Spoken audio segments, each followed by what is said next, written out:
o Gazeta Entrevista que está no ar pela sua TV Gazeta Rede Record. Quero agradecer sua audiência, seu carinho em todos os municípios que recebem o sinal da TV Gazeta da Rede Record. Obrigado a você que nos ajuda, inclusive, a fazer o Gazeta Entrevista. Olha, dentro da possibilidade da gente, nós ouvimos a sua sugestão, o seu pedido de entrevista e, conforme a nossa possibilidade, colocamos aqui o seu pedido também na nossa pauta. Dentro, claro, das nossas possibilidades. Mas continue participando, enviando sua sugestão, sua pauta para o nosso endereço eletrônico, esse que a produção vai colocar no seu vídeo agora, gazetaentrevista@gmail.com. Obrigado pela sua participação, viu? Gente, eu gosto de bater um papo acompanhado de um Guaraná Antártica, porque ele tem o sabor do Brasil, está presente nos melhores momentos da nossa vida, no futebol com os amigos, no aniversário da criançada, no enterro da sogra, em todos os bons momentos da vida tem Guaraná Antártica. Guaraná Antártica, o sabor do Brasil, distribuído no Acre pela Acrebir, distribuidora Ambev. Um beijo para minha sogra, né? Eu fico brincando com ela, mas amo minha sogra. Sogra é coisa boa, né, gente? Sogra é coisa boa. Senador Aníbal Diniz, muito boa noite, tudo bem? Boa noite, Alain. Satisfação tê-lo aqui no Gazeta Entrevista. A satisfação é minha poder estar aqui contigo, para poder falar com as pessoas que estão nos assistindo, os nossos telespectadores da TV Gazeta, que continua sendo em maior número, né? Senador, o senhor vai entrar na onda dos reflorestados capilares, como o governador Tião Viana, que fez um reflorestamento capilar? O senhor está precisando. Rapaz, um dia desse me perguntaram se eu ia fazer algum tipo de implante na cabeça, daí eu falei, olha, eu só aceito se for implante de ideias, porque a naturalidade para mim tem que prevalecer. O cabelo chegou um momento em que não resiste mais na cabeça, paciente. Eu acho que é um sinal do tempo e eu tenho que aceitar. O senhor, um dos debutantes no Congresso como senador e já coordenador da bancada federal do Acre no Senado e membro da Comissão de Ciência, Tecnologia e Informática do Senado da República. Como é que está sendo essa experiência? Olha, Alain, uma experiência muito interessante. Eu confesso que esses meses iniciais, janeiro, fevereiro e agora março que está terminando, porque na realidade eu fui empossado no finalzinho de dezembro, né?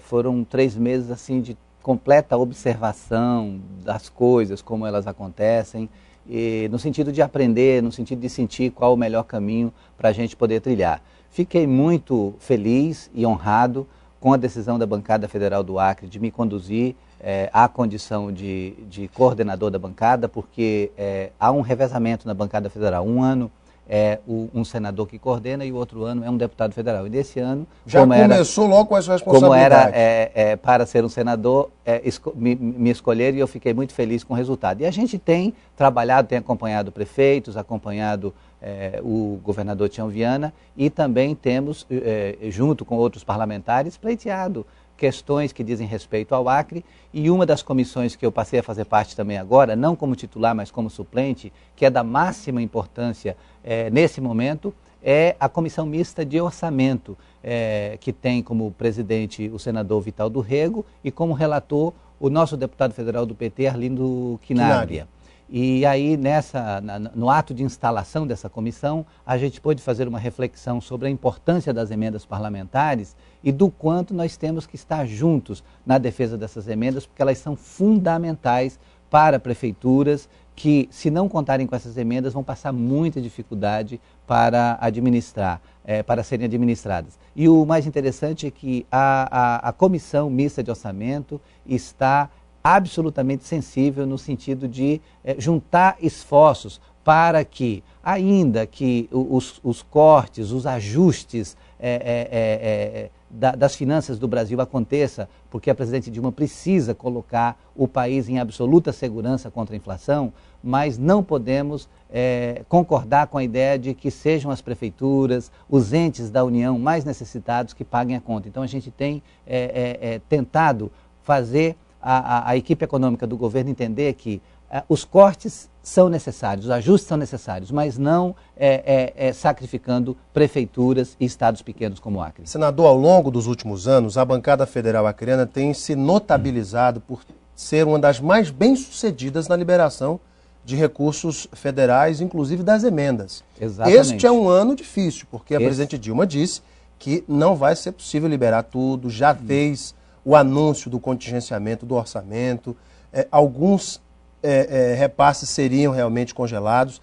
Como está a articulação dos senhores da bancada federal nesse trabalho importantíssimo da liberação das emendas? Eu sei que o senhor já esteve junto ali ao Ministério das Cidades. Como é que está esse trabalho? Perfeito. Alain, é fundamental, primeiro de tudo, a gente fazer um reconhecimento à bancada federal do Acre, que é uma bancada que, ainda que tenha as suas divergências do ponto nas questões da política local, os enfrentamentos que são naturais, quando se trata de defender o orçamento, quando se trata de defender as emendas, a nossa bancada tem sido exemplar. Tem sido a bancada que mais aloca recurso nas emendas de bancada, e todas as emendas que têm sido colocadas são lutadas em comum. Tipo assim, nesse momento, as emendas que estão como restos a pagar de 2008 e de 2009, a gente não está olhando para qual parlamentar que apresentou essa emenda. É para o Acre? É para uma prefeitura do Acre? Então vamos juntar esforços para liberar, porque a gente precisa da liberação dessas emendas. O ano não é muito promissor em relação à liberação de emendas, até porque no anúncio dos cortes do orçamento com a intenção de se deduzir das despesas um montante de 50 bilhões de reais nesse ano de 2011, as emendas elas estão como alvos assim quase que prioritários nesses cortes. E a gente está tentando mostrar que se uma emenda não tem maior importância para São Paulo, para o Rio Grande do Sul, para o Rio de Janeiro, para o Acre é importantíssimo. Para o Acre, uma emenda é fundamental, porque uma emenda parlamentar que possibilita o calçamento de uma rua, que possibilita a construção de um parque, de uma escola, de uma creche, uma emenda dessa movimenta a economia de um município, e por isso a gente tem feito um apelo em todos os ambientes onde a gente tem participado. A última reunião da qual nós participamos foi com o ministro das Cidades, o prefeito Angelim, e o ministro das Cidades se comprometeu conosco de que todos os projetos iniciados terão sim a sua liberação assegurada, e ao mesmo tempo a gente teve no Ministério da Integração, que tem uma batalha tremenda sendo travada lá, para ver se a gente consegue a liberação dos restos a pagar, porque realmente tem muitas prefeituras do estado que estão absolutamente dependentes dessas emendas para fazer algum investimento em 2011, porque senão vão ter que administrar só a folha de pagamento, e isso não é legal para a população. Sem dúvida. Senador, a reforma política é um dos temas mais importantes sendo tratada hoje no Congresso, principalmente porque o Senado já tem sua comissão especial, da qual faz parte o senador Jorge Viana, e que tem pontos dentro desta reforma política que são muito caros a partidos como o PT. O PT, por exemplo, defende que o voto proporcional com a lista aberta é muito criticado, porque nem sempre os candidatos com mais votos conseguem se eleger, enquanto outros podem não só se eleger, mas também ajudar a eleger outros, como o caso do Enéas, como o caso do próprio Tiririca. Exato. Agora. Qual é a sua opinião sobre a questão do voto proporcional com lista aberta, o voto em lista fechada? Como é que o senhor pensa? Bom, Alain, antes de responder essa pergunta, é fundamental a gente partilhar com nossos telespectadores que a reforma política é um tema hoje que está presente em qualquer debate, em qualquer lugar do Brasil. Verdade. De norte a sul, de leste a oeste, aonde tem alguém conversando sobre política, o assunto reforma política está em pauta. E isso é legítimo porque o povo brasileiro gosta de política tanto quanto de futebol. Então, aonde tem um assunto de futebol, sempre as pessoas têm opinião a manifestar a respeito da qualidade dos jogadores, da arbitragem e tudo. E a mesma coisa em relação à política. Onde tem um assunto acontecendo em relação à política, com certeza as pessoas têm opinião a respeito de todos os temas que estão sendo tratados. Então, a reforma política é um tema polêmico que exige total abnegação da equipe que está envolvida, seja da comissão do Senado que está apresentando esse anteprojeto para ser apreciado pelo conjunto dos senadores, seja também na comissão da Câmara, ou mesmo na comissão de reforma da política em si, puxada pelo ministro Toffoli, também no sentido de contribuir para essa discussão numa outra, digamos assim, numa outra missão diferenciada. E nessa comissão da qual o senador Jorge Viana faz parte, os temas foram divididos por prioridade. Foram priorizados 11 temas e esses temas estão sendo discutidos a uma média de 2 temas por reunião, e eles pretendem agora, com mais 2 semanas aproximadamente, concluir a discussão desses temas para apresentar uma proposta para ser apreciada pelo conjunto dos senadores.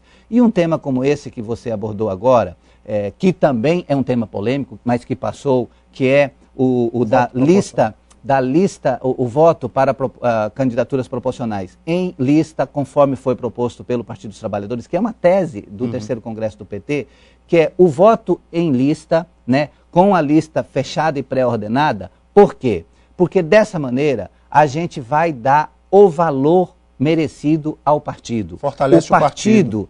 Ele tem que ser compreendido como algo acima dos mandatos. Nesse caso, o mandato seria do partido e não do parlamentar. Exatamente, essa é a intenção. A fidelidade partidária se consolida. Exatamente, porque você vai pegar 3 temas aí, você vai dar a resposta a 3 temas de uma só vez. A fidelidade partidária vai estar contemplada porque o partido passa a ser o detentor do mandato mesmo. O financiamento público de campanha também. O financiamento público de campanha, porque o financiamento público de campanha, ele é inviável quando se trata de financiar pessoas, indivíduos, com suas ideias próprias. Agora, quando se financia um partido, partido A com ideias tais, partido B com ideias tais e partido C com ideias tais, no cômputo geral dos votos, os eleitores serão votados um percentual X na ideia tal, por uma postura mais à esquerda, mais socialista, ou então por uma postura mais liberalizante, né, mais de centro, ou conservadora. Então, na medida em que a apuração acontece desses votos, aí sim, de acordo com os votos obtidos por cada partido, por cada força política, ele vai ter uma composição e aí sim, colocando os seus melhores para defender as suas ideias dentro do parlamento. Dessa maneira, a gente acredita